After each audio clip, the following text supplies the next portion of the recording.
Hello ලස්සන ළමයි ටික කොහොමද ඉතින් ඔයාලා දැනටමත් දන්නවනේ අද වීඩියෝ එක මොකක්ද කියලා. ඉතින් අපි බලමු මෙන්න මේ hear එක මම ලස්සනට සෙට් කරන්න කොහොමද කියලා.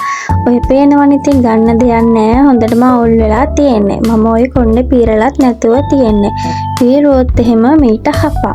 මෙන්න මේ විදිහට කොහොමද සෙට් කරන්න කියලා බලමු. මම මුලින්ම මේ hair oil apply කරගන්න තමයි හදන්නේ. ඉතින් මම පාවිච්චි කරන oil එක හොඳට apply කරගන්න තමයි මම මේ හදන්නේ. කොණ්ඩේ හොඳට පෙතලා මුලින්ම හිස් කපලට තමයි oil එක apply කරගන්නේ.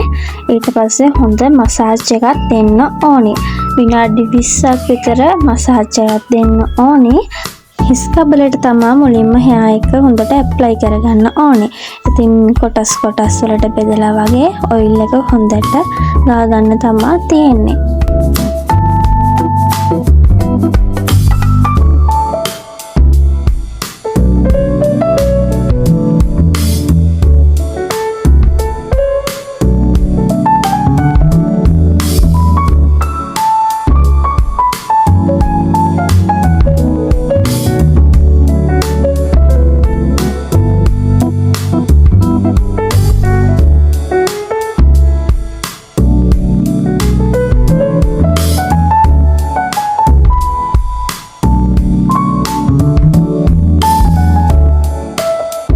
ඉතින් දැන් විනාඩි 20ක් විතර හොඳට මසාජ් කරලා ඉවර වෙලා පැය දෙකක් විතර ඔයිල් එක තියලා කොණ්ඩේ හොදන්න ඕනේ. දැන් මම පැය දෙකක් විතර තියලා හොදගෙන එන්නම්. ඉතින් මම දැන් වොෂ් කරගෙන ආවා. මම මෙතන යූස් කරන්නේ කොටන් ටී-ෂර්ට් එකක්. ටවල් එකට වඩා මේක හොඳයි. මෙන්න මේ විදිහට කොණ්ඩේ පහළට දාලා හොඳට ස්ක්‍රන්ච් කරන්න වතුර බේරන ටික යනකම්. ඊට පස්සේ මෙන්න මේ කන්ඩිෂනර් එක මම ඇප්ලයි කරගන්නවා. මගේ කොණ්ඩේ නම් දිග කොණ්ඩයක් නෙවෙයි, ඝනකනුත් නැහැ. ඒ නිසා මම දෙකට බෙදාගෙන මෙන්න මෙහෙම ඇප්ලයි කරගන්නවා. දිග කොණ්ඩ තියෙන අය කොටස් බෙදාගෙන ටිකෙන් ටික මේ හොඳට ගා ගන්න මුළු කොණ්ඩේටම.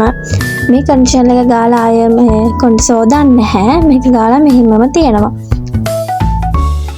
මේක ඇප්ලයි කරන ගමන් හොඳට අතින් මෙන්න මේ විදිහට මුළු කොණ්ඩෙම ස්ක්‍රන්ච් කරගන්න ඕනේ. එතකොට තමයි කර්ල් එක හොඳට එන්නේ. මගේ කොණ්ඩේ කර්ලි කොණ්ඩයක් නෙමෙයි. මේ මගේ නිකන් වේවි වගේ කොණ්ඩයක් තමයි තියෙන්නේ. එතකොට මම ස්ට්‍රේට් කරලා තිබ්බේ කලින් කොණ්ඩේ. මම දැන් මගේ කොණ්ඩේ වැවෙනවා. වැවෙනකොට තමයි ඔය කර්ල් වගේ වේවි වගේ hair එක ආවේ. ඒකට යට තියෙන්නේ සම්පූර්ණ ස්ට්‍රේට් කොණ්ඩේ. මම කපලා තියෙන නිසා තමයි ඔය ඔහොම තියෙන්නේ. යට කොණ්ඩේ පොඩ්ඩක් මේ අර කර්ල් වෙන ගතිය අඩුයි. මේ මොකද ඒක ස්ට්‍රේට් කරපු නිසා. කොණ්ඩේ චුට්ටක් තික් කරලා ආයෙ කපන්න තමයි මගේ අදහස. යට කොණ්ඩේ පොඩ්ඩක් ස්ට්‍රේට් ගතිය තියෙන නිසා. දැන් කන්ඩිෂනර් එක ගාලා ඉවරයි. මම hair cream එක ගා ගන්න හදන්නේ. මේ තියෙන කන්ඩිෂනර් එක ගාවට පස්සේ. කියන්නේ මුදු අර කර්ල් එක නෙමෙයි මගේ තියෙන්නේ. මගේ කොණ්ඩේ නිකන් වේවි hair එකක් හොඳේ. ඉතින් දැන් මේක ඇප්ලයි කරගන්න හදන්නේ. මම මේ විදිහටම ක්‍රීම් එක ඇප්ලයි කර ස්ක්‍රන්ච් කරගන්නවා. දිග කොණ්ඩ තියෙන අය ගණකම් කොණ්ඩ තියෙන අය කොටස් වශයෙන් බෙදාගෙන කරා නම් තමයි හොඳ.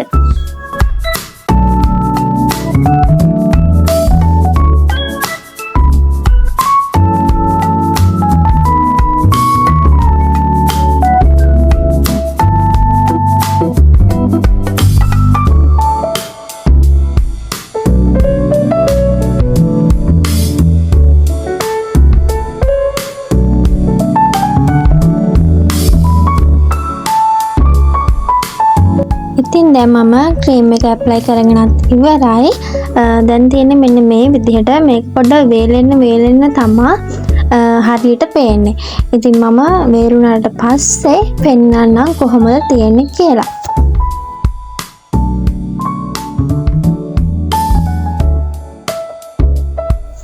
මේ කොණ්ඩේ 100ට සමනෙන් 30ක් වගේ වෙරුණාට පස්සේ කොණ්ඩේ තාම කොණ්ඩේ තෙතයි සම්පූර්ණ වෙලා නැහැ.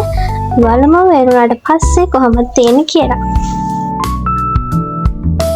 ඉතින් මම hair dryer එකක් එහෙම use කරන්නේ නැහැ. නිකම්ම වේලෙන්න දෙනවා. දැන් නම් කොණ්ඩේ වේලලා තියෙන්නේ ටිකක්. තව පොඩ්ඩයි වේලෙන්න තියෙන්නේ. 170ක් වගේ මේ වේලලා තියෙන්නේ. ඉතින් මේ නම් දැන් හුඟක්ම වේලලා තියෙන කොණ්ඩේ වලට පේන ඇති කලින් තිබ්බට වඩා හොඳට තියෙනවා. කර්ල්ස් සාමාන්‍යයෙන් ඇවිත් තියෙනවා. මේ කර්ලි hair එකක් නෙමෙයි වගේ තියෙන wavy hair එක. ඒ wavy hair එකේ කර්ල් වගේ මෙච්චරයි ඉතින් ගන්න පුළුවන්. ඉතින් මේක දවස පුරාම තියාගන්න පුළුවන්. අවුවට ගියා හුලකට ගියා මුකුත් වෙන්නේ නැහැ. හරියට ප්‍රොඩක්ට් පාවිච්චි කරත් නම් මේක දවසම මට තියාගන්න පුළුවන්. ඉතින් මම වෙනම වීඩියෝ එකකින් මම යූස් කරපු දේවල් නම් හැමදේම ගණන් හැමදේම වෙනම වීඩියෝ එකකින් ඔයාලට ඕන නම් කමෙන්ට් එකක් දාගෙන යන්න. එහෙනම් තවත් ලස්සන වීඩියෝ එකකින් හම්බෙමු. ගිහින් එන්න. බයි බයි.